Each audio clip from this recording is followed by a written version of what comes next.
مذہبی افتراق پیدا کرنا، سیاسی عدم استحکام پیدا کرنا اور معاشی طور پہ مسلمانوں کو تباہ کرنا اور اخلاقی طور پہ مسلمانوں میں بگاڑ پیدا کرنا، یہ 4 ہدف ہیں ان کے، اور وہ 4 ہدف انہوں نے حاصل کر لیے ہیں۔ زیادہ تر قدرتی وسائل اللہ نے مسلمانوں کو عطا کیے، وہ زرعی وسائل ہوں یا معدنی وسائل ہوں، آبی وسائل ہوں یا دیگر وسائل، لیکن یہ بیچارے ان وسائل کے ہوتے ہوئے دنیا کے دستے نگر ہیں۔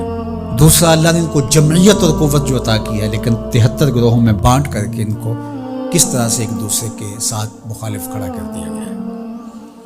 اور تیسرا، سیاسی طور پہ شورشیں، یہ آپ دیکھ لیں ساری اسلامی ممالک کے اندر ہیں، پوری دنیا کا مطالعہ کر لیں، 1 انچ بھی جگہ ایسی نہیں ہے جہاں آتش و آہن برس رہا ہو اور وہ کفار کی سرزمین۔ ساری لڑائیاں مسلمانوں کے دیس میں لڑی جا رہی ہیں۔ اب یہ مسئلہ ہوا ہے یوکرائن کا، اور آپ دیکھنا کہ بہت جلدی یہ حل کر لیا جائے گا۔ کشمیر ہے 70 سال سے لٹک رہا ہے، فلسطین کا مسئلہ حل ہونے کا نام ہی نہیں لیتا۔ مشرقی تیمور چٹکیوں میں حل ہوا کہ نہیں ہوا؟ یہ تاریخ ہمارے سامنے ہے، ہمیں آنکھیں کھول کے جینا چاہیے، کیونکہ وہاں معاملہ اور تھا، جو خون بہہ رہا تھا وہ مسلمان کا خون نہیں تھا، وہ بھی ان مسائل سے ملتے جلتے مسائل تھے، لیکن چٹکیوں میں مسئلہ حل ہوا کہ نہ ہوا؟ تو کیا کشمیر نہیں ہو سکتا؟ فلسطین کا مسئلہ حل نہیں ہو سکتا؟ اب عدم استحکام ہے، جتنے بھی ممالک ہیں وہ ایک اچھے انداز سے چل رہے ہیں، عدم استحکام ہے وہ ہمارے اسلامی ممالک کے اندر ہے۔ خانہ جنگیاں جتنی بھی دیکھ لیجئے وہ یہاں ہمارے ممالک کے اندر شروع کروائی جاتی ہیں۔ تو ہم اپنے نبی علیہ السلام کی تعلیمات کو فراموش کر گئے اور ہم اٹھتے ہی نہیں پا رہے، اور ہماری بڑی بڑی سلطنتیں جو ہیں، وہ اندلس کی سلطنت دیکھ لیجئے کس طرح تباہ و برباد کر دی گئی، سقوط بغداد ہوا، اسی طرح خلافت عثمانیہ کا سقوط ہے، سقوط دہلی ہوا، اور ہماری اس ریجن کے اندر دیکھ لیجئے یہ ایک سقوط کابل ہے، اسی طرح سقوط ڈھاکہ ہے۔ تو یہ سارے سقوط ہمارے ساتھ ہی کیوں ہیں؟ اس لیے کہ جب ہم اپنے نبی کے دامن کو چھوڑ دیں گے تو یہ رسوائی ہمارا مقدر ہوگا۔ ہمیں ہمارے نصابوں میں یہ پڑھایا ہی نہیں گیا کہ جس طرح نماز تمہارے اوپر فرض ہے، باقی امور تمہارے اوپر فرض ہیں، امت سازی کا عمل بھی تمہارے اوپر فرض ہے۔ جس طرح حضور علیہ الصلوۃ والسلام کا نام عقیدت سے لیا جانا اور آقا کریم علیہ الصلوۃ والسلام کی محبت تمہارے اوپر فرض ہے اور محبت کے تقاضے تمہارے اوپر لازم ہیں، تمہارے اوپر یہ بھی اسی طرح لازم ہے۔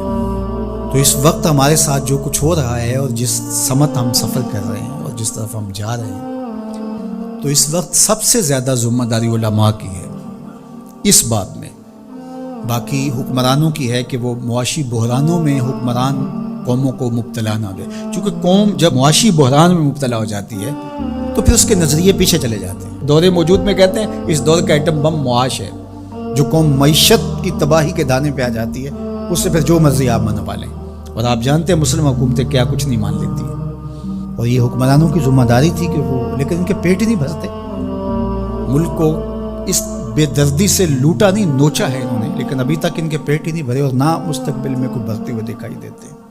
تو یہ ایک دردناک صورتحال ہے۔ جو اسلام کو دوسرا بڑا نقصان پہنچایا ہے وہ منبر و محراب کے ذمہ داران نے پہنچایا ہے۔ بر صغیر پاک و ہند کے اندر تجزیہ کرتے ہوئے حضرت مجدد الفسانی علیہ رحمہ نے کہا کہ 4 طبقے ایسے ہیں جنہوں نے سب سے زیادہ اسلام کو نقصان پہنچایا ہے۔ یہاں پر اس ریجن کی وہ بات خاص طور پہ کرتے ہیں، وہ فرماتے ہیں ان میں سے ایک علماء سو ہیں، انہوں نے اسلام کو بہت زیادہ نقصان پہنچایا ہے۔ دوسرا صوفیاء خام ہیں، جو دین کے فہم سے ناآشنا صوفی ہیں، انہوں نے اسلام کو بہت نقصان پہنچایا ہے، چونکہ لوگوں کی وابستگی ہے ان کے ساتھ اور ان کے پاس کوئی منصوبہ ہی نہیں ہے۔ عرس پہ آ جاؤ، نذرانے دے دو اور اللہ اللہ کرو اور چلے جاؤ، ان کے پاس کوئی نظام شریعت تو ان کے پاس ہے ہی نہیں ہے، تو آنے والوں کو کیا دیں گے؟ یہ کچھ بھی نہیں دیں گے۔